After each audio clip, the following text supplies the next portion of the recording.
and that's quite evident also. But I want to come to the other story of where US has granted a 30-day waiver to India to buy Russian oil. Now, how do you see this story playing out? Is it? And I was just seeing a tweet by Congress General Secretary KC Venugopal, and I just want to put that tweet out, and if we can have it play out, and I'm just going to read that in Amrit Kal.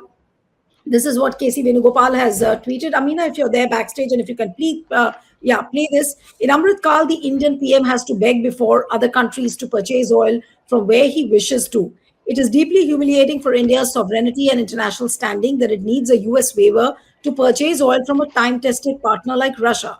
Instead of standing up to the US dictating terms, compromised PM is handing our energy sovereignty on a platter to other countries. India must take a strong independent stance and decide what is in supreme national interest, not allow other countries to dictate our foreign policy and force us to beg them for permission. So, this is what KC Venugopal has written. How would you view this story where India has got a waiver? Is it some kind of a mercy, or have we really pledged our energy sovereignty and we don't have a voice at all now? Look, when it comes to pledging our energy sovereignty, I think we have pledged more than that. Second is that Adani has also raised the price of gas and oil, which we will feel after a few months. Third is that Mangalore Refinery and Petrochemicals MRPL, which is a government-owned agency, it declared force majeure that they will not be able to supply oil and gas from April and May. At the same time, look at the hypocrisy. The hypocrisy is also because no one knows that who bombed the Nord Stream. There are a lot of theories that it was CIA. So the point is that Frederick Marsh goes to Oval Office, and in front of everyone, he's doing Russia phobia, that, Putin is doing that, this. And then behind the scenes, he took the permission from Trump that the Russian refinery called as Rosneft will operate in Germany without sanctions. He got the permission for that. So the idea is, the first question is, why energy, when we are completely dependent on energy from Middle East or Venezuela or 40 different countries, as told, why is US dictating our energy policy? First. Second, why are we not having the spine like Spain has? Why are we not having the spine as Brazil has? Why are we not having the spine as China has, to actually question and condemn the illegal Israeli-US war? So the point is that for us, normally, now we can say that, oh, Iran, because every time Iran is thought about, it is thought about from the lens of religion or terrorism. But one must also go into the depth of understanding why Hamas, Hezbollah, or Houthis, or the PMF in Iraq, actually what caused the origin of it. What is the origin of it? You do remember that British considered every Indian rebel under the Seditious Act of terrorism when they're ruling over us. So that is one narrative. The second narrative is also that the entire idea, now Saudi Arabia is rerouting the supply through Red Sea, even though it knows that most of its oil fields are in the eastern part, which is next to Strait of Hormuz. Red Sea is also not, it is also very vulnerable because of the Houthis. Very, very vulnerable. The second reason is that why are we going to other countries like UAE and Saudi Arabia and having many deals, and deals are not only about energy, it's also about food security, it's also about desalination and water and reverse osmosis and startups. Then this means that our independent deals with UAE or Saudi Arabia are not independent anymore. B, when Trump is actually threatening, I still don't understand this, that when we knew that within 13 to 18 days, the United States Supreme Court will have a hearing on the illegal Trump tariffs, what was the need to have a US-India trade deal, which right now is completely in, behind the scenes because our trade team didn't go. So what was the necessity of that? Second, I don't understand that why, as a sovereign country and what we call ourselves as the voice of the global South, why are our decisions dictated by US, Israel, and the Western lobby? Why are we investing hundreds and thousands of dollars in hiring US lobbies and Jason Miller and everyone to have consultations with, on trade with US and during also Operation Sindoor, when we are not independent? Why cannot? And this is not something, this is not the first time when US has tried to threaten us, during 1971 also, and before that. I'm not trying to be pro Congress, but I'm just giving a historical fact that Indira Gandhi and Nixon, they used to, whenever they used to meet, Henry Kissinger used to get a heart attack because he was always scared that, they're going to fight like cats. And they used to. The point is, Henry Kissinger was ready to threaten India, was ready to threaten India. They also sent a ship towards Bangladesh. But we did not put our foot down. We did not occupy Bangladesh also. We liberated it. We created it. At the same time, there was a strong role of Mukta Bahini also in Bangladesh that we have to take into account. But the point here is that over the period of time, and I think this is tracing back from the 1991, 1992 era, that slowly and slowly everything, look at the value of, I don't know what is $1 today, how many rupees it is. When dollar was getting stronger, and this is, mind you, when dollar is getting weaker right now.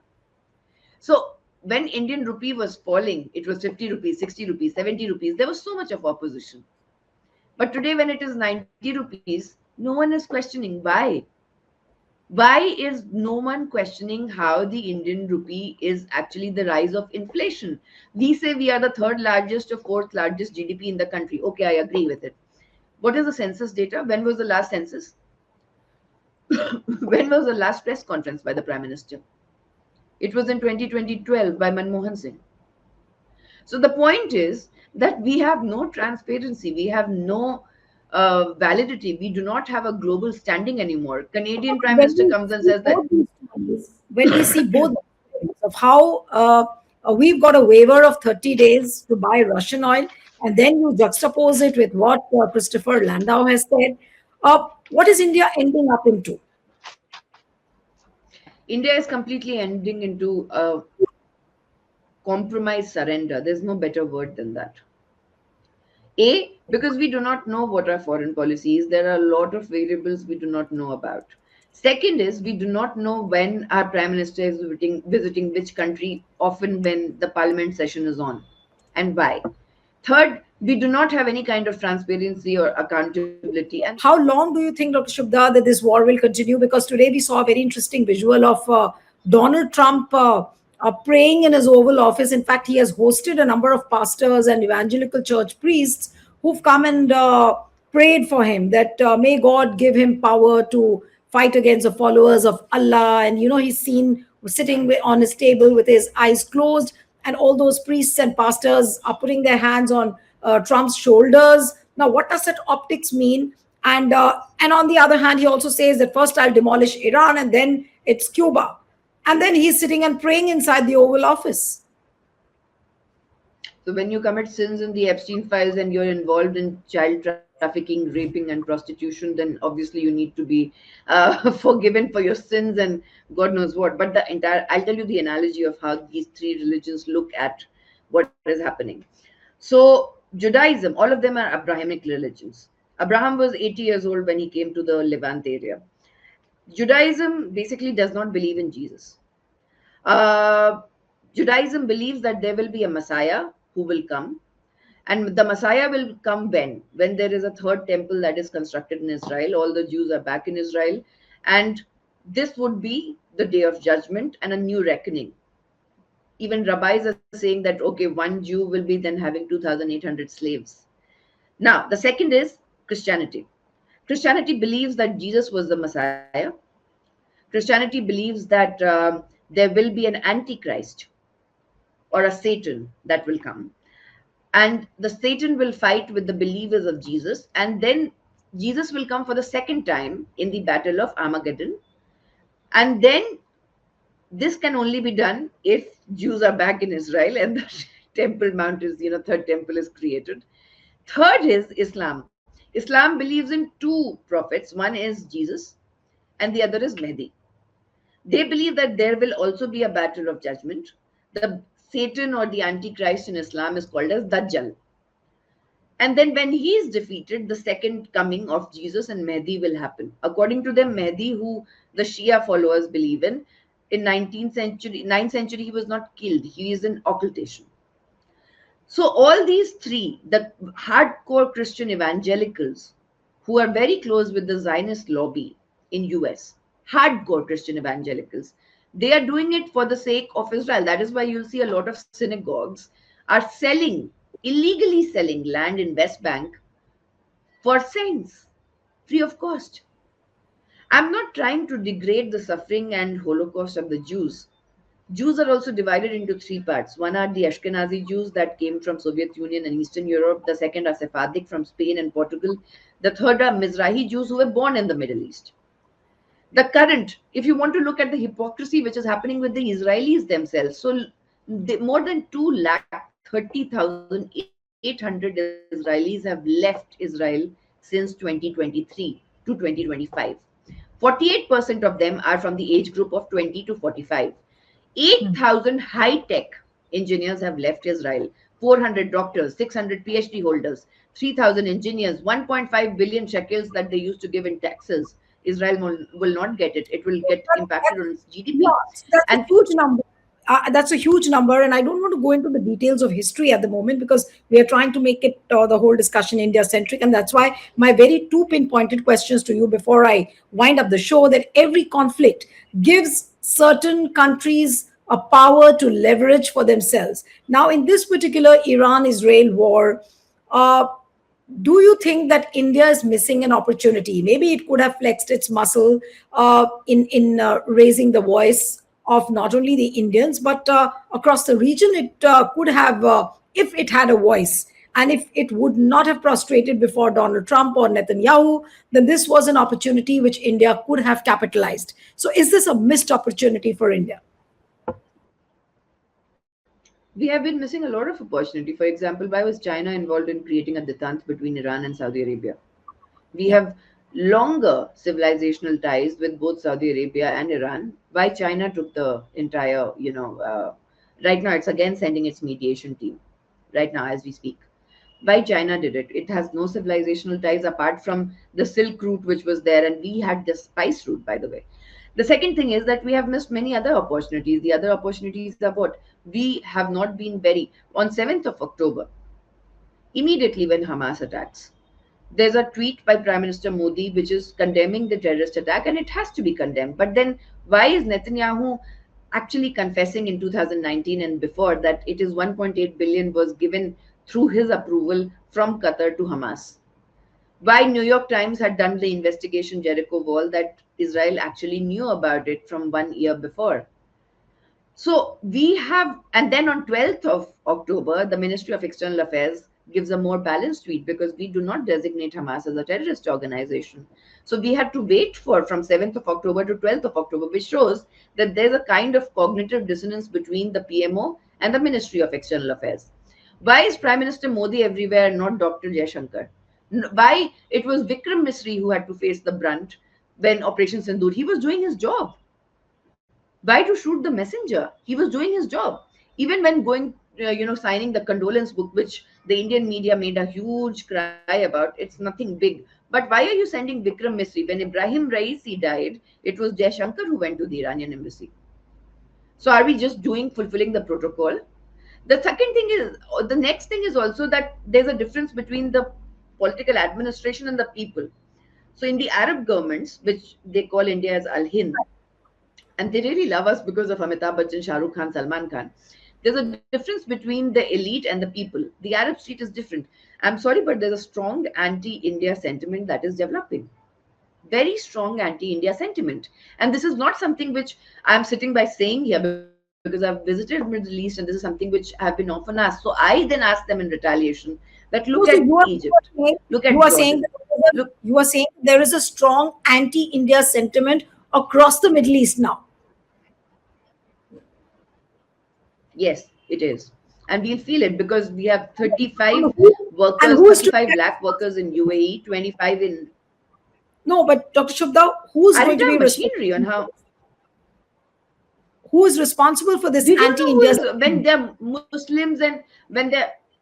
When there are Muslims and Christians dying in India and there's no accountability by the government of India, when everyone gets a job in India because they have RSS connection or they have money to bribe the Indian, RSS people, or even in education universities, when everyone who is trying to be critical of the government cannot be critical of the government because they are scared of, ED raids or any kind of backlash that will happen.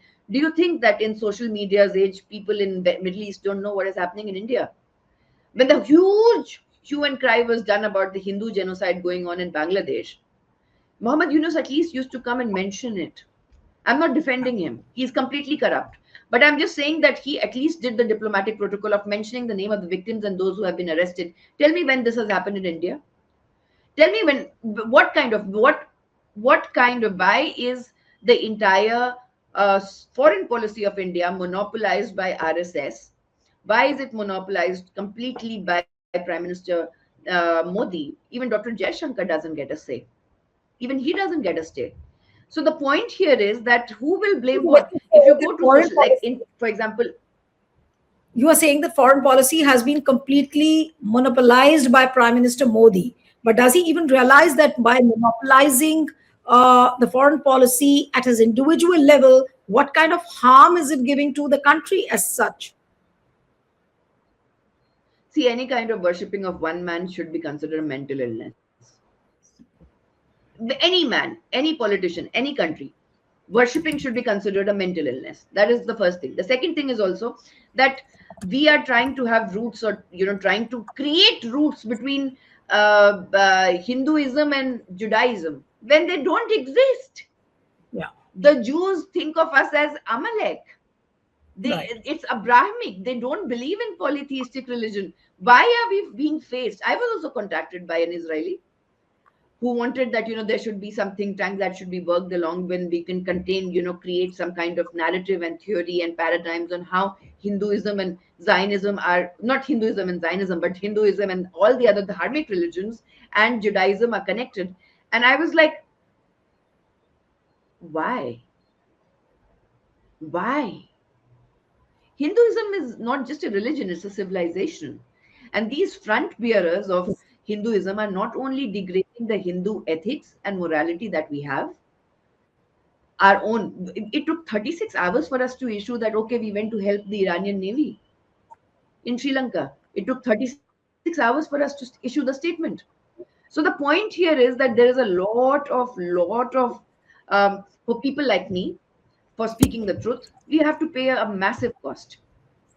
And we are still ready to pay the cost, because it's better than to, if the world entirely tells you what you have to be, then the only revolution that you can do is be exactly what you are, one day at a time. So the idea here is that our foreign policy is completely, and I don't think so, with all due respect, Dr. Jaishankar or even Foreign Secretary Vikram Misri get the same kind of respect within in decision making in the current stage. But very unfortunate the way the government is handling this entire crisis. But we do not know how long this war is going to continue. But what certainly is for sure, and as an evidence which is there for everyone to see, is that we have pledged our strategic sovereignty, our energy sovereignty, our energy security, and we are just looking like pawns in the hands of Netanyahu and Donald Trump. Thank you so much, Dr. Shubhda, for joining on HW News. Thank you.